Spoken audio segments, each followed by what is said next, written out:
Hello there, attic dwellers, shed dwellers, basement dwellers, train room dwellers, and anywhere else in between. It's been a while since we've been on the airs, and I thought it was time for a quick update.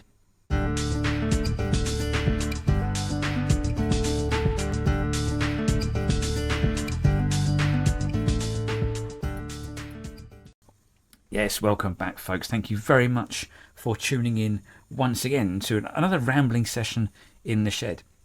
There has been a bit of speculation across the interwebs as to whether or not I'm still actually doing anything YouTubey or model railways, in fact. But I thought I'd come on here and let you know that yes, we're all well and good. Thank you very, very much. We just haven't had time to get out here and do stuff. Bit of an old cliche. People say they haven't had time, but genuinely on this particular occasion, we just haven't had the time. Well, I spoke to you a couple of months ago, and things were kind of normal. Things were chugging along on a daily basis at work, and hobbies were hobbies, and it was all going really, really, really well. We had a bit of an unexpected turn of events. I don't mind telling you, I had a job offer come in, a little bit of an unexpected one, I have to say, and it was a complete change of direction. It's taken a long process, and we've now left my job of 11 years at Locks of Sandwich Cycles, which was a lovely place to work. And it was a really hard decision to change my job.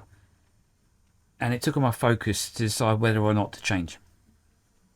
A couple of weeks just deciding what to do, let alone then pursue it with applications and interviews and that sort of thing. We have now changed my job, but it is taking up literally every second of my day. Not the fact that having to work, I work a 9 to 5 if you like, and I come home, but I'm mentally drained by the time I get back. It's quite interesting actually, and model trains has got something to do with this, but bear with me. I've gone back into a trade that I did before. I'm now a motorcycle salesman, back in the motorbike trade, which I did many years ago for quite a period of time. I think I probably spent about, I don't know, in total maybe 15 years in the motorcycle trade before jumping across to push bikes, which I've done for the last 11 years. And I kind of always thought maybe I could go back into motorcycles again. And this opportunity came up, and I thought, yeah, I could do this. I can go back as being a salesman again and give it a best shot.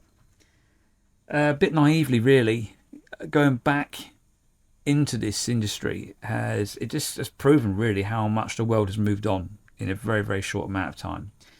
Incredibly moved on.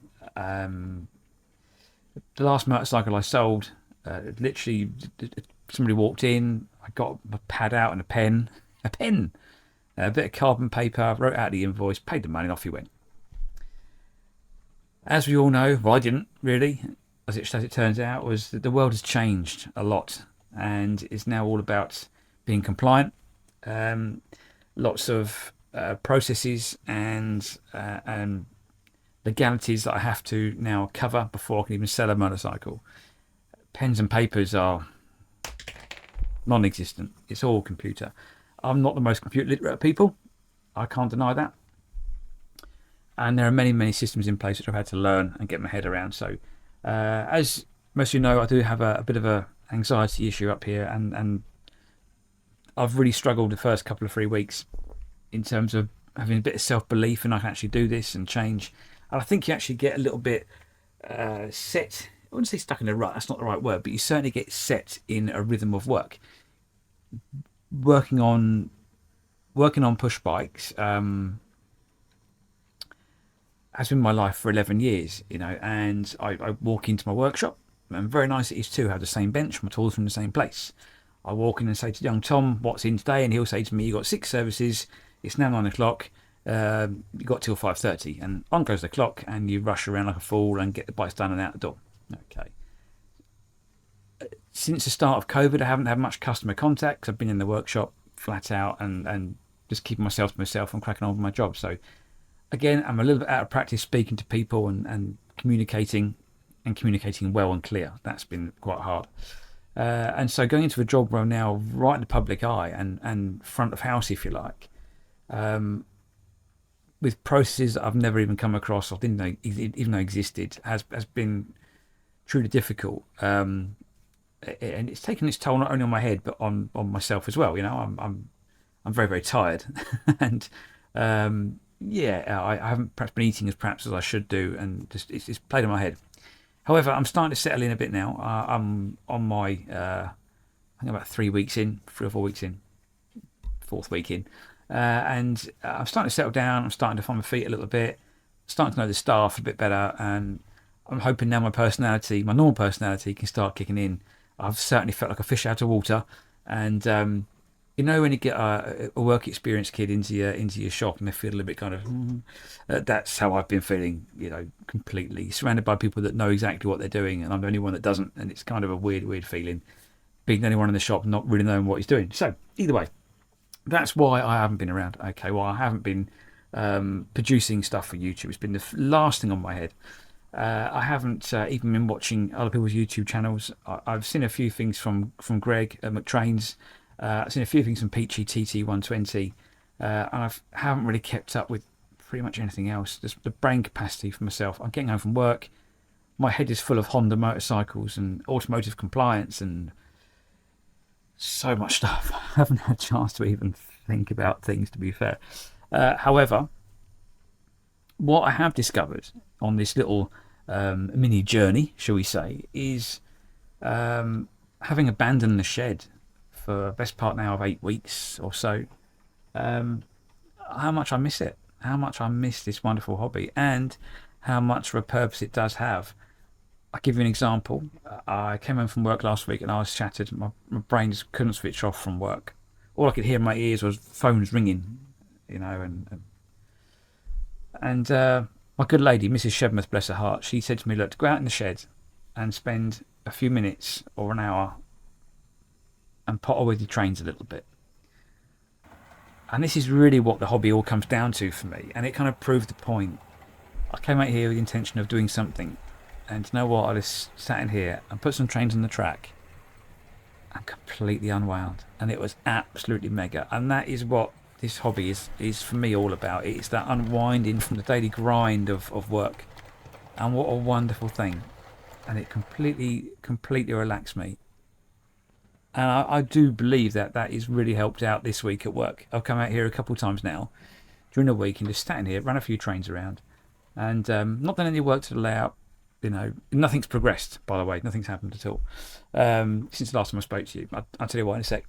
But yeah, just coming out here and relaxing is really what the hobby's around, and what's really worked for me. So yeah, it's a wonderful, wonderful thing. Progression on the layout has come to a grinding halt, and again, not because I haven't had the time really, but I've also run out of money.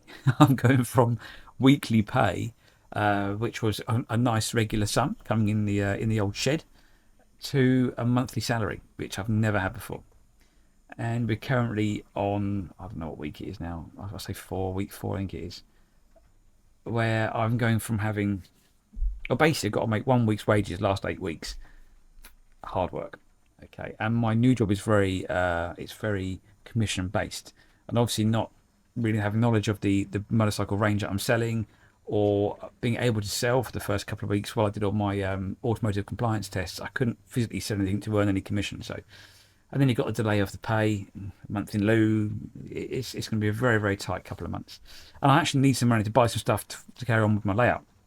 I don't know if you can see around the edge of here now. I have actually got some polystyrene down, which is the TT120 tracks are resting on at the moment. I've done little blocks of that, and I now need to stick them all together with some hot glue, and then I can sculpt them, mould them the shapes that I want, and then I can start laying the tracks permanently and building the sections as I go. But I haven't got any money to buy any hot glue. I'm literally being that tight. I can't be, you know, finding £5 for some glue. That ain't happening. I've got rent to pay, which is much more important right now. Paying the bills for the next month or so with very little money. So I'm literally not spending anything on anything to try and make sure we can get through. But there is a plan, and it was just all on hold. Okay, it's all on hold. Okay, so that's my dilemmas out there. That's why I haven't been around. Okay, I do hope you're all keeping really well. I have noticed another little milestones, or 2 milestones actually, that have come across in my travels in the last couple of weeks. I noticed that Anthony Dodge, the Model Train Outsider, I haven't congratulated you yet on the old YouTube comments, but I'd like to do it in person and congratulate you, sir, on a fantastic achievement. I mean, hitting 2,000 subs, mate, well deserved. I mean, the dedication you put into your Friday night live streams is to be applauded. Honestly, I'm really, really pleased for you. It's a mega, mega achievement. So well done. Really, genuinely mean that. Well done. Speaking of subscribers, we have also hit a bit of a milestone. And it's been quite unnoticed by myself, to be fair. I'm not focusing on YouTube at all. I haven't even looked at stuff. There are a few comments I haven't even responded to. I do apologise. I haven't responded to comments. I come home, like I say, in the evenings. I'm doing emails to left, right, and centre and trying to learn stuff. There are some comments I haven't replied to. I do apologise. But yeah, ourselves, we've jumped over to 1,500, I think it is, which is amazing. Thank you very much. Thank you so much for your support, and amazing that we've continued to grow the channel, even though I've not put any content out there. So, I'm starting to say settle down at work now, so content will start hopefully trickling through. Just please bear with me. I'm desperate as anything to get this layout built and start getting the TT working. On the subject of the layout and TT, I have before I changed my job, I did pre-order some stuff, some locos, and they arrived before I changed my job. I then, once these things turned up and I changed my job, all of a sudden it was like, Christ, I'm short of money. So you might have seen on my eBay page, a few of my second-hand locos went up for sale, and they've all gone now, and just trying to recoup some money back in the pot. Again, I think that the sight of me selling stuff on eBay made people's alarm bells ringing. He's selling up. No, it wasn't nothing like that. It just needed some money pretty quick. But yes, the bits I bought new, I haven't unboxed them yet. There are some TT bits in which I need to show you, which is very exciting. I'm going to save them until the track's actually running, because I think it'd be nice to get them out, run them on the track as we get them out of the boxes. That'd be quite a nice treat. And I have 1 or 2 00 gauge locos as well, which I haven't shown you yet. Again, just haven't had the time, but it will come, I promise.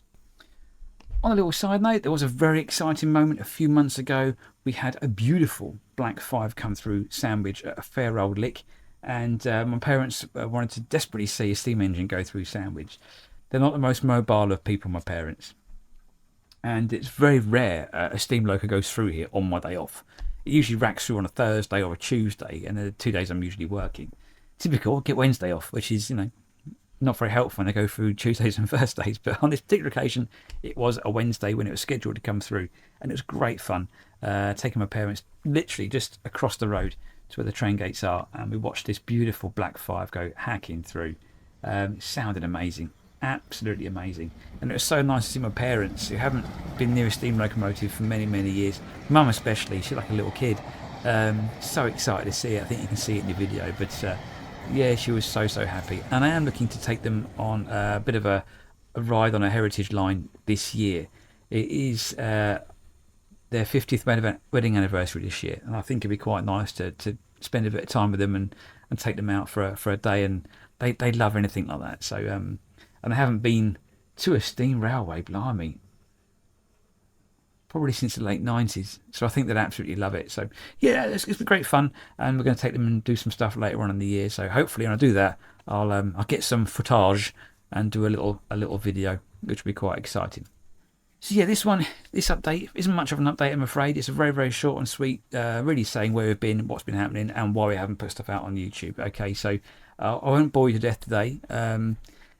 But what I would say is thank you very much once again for your support and your continued support, and the wonderful messages I have received asking if we're okay, because we are both absolutely fine. Myself, Tracy and Evie, we're all doing very well. Thank you very much for your concerns, shall we say. So on that note, I'm going to love you and leave you. I wish you all the very best, and I will see you again soon. Thank you very much indeed.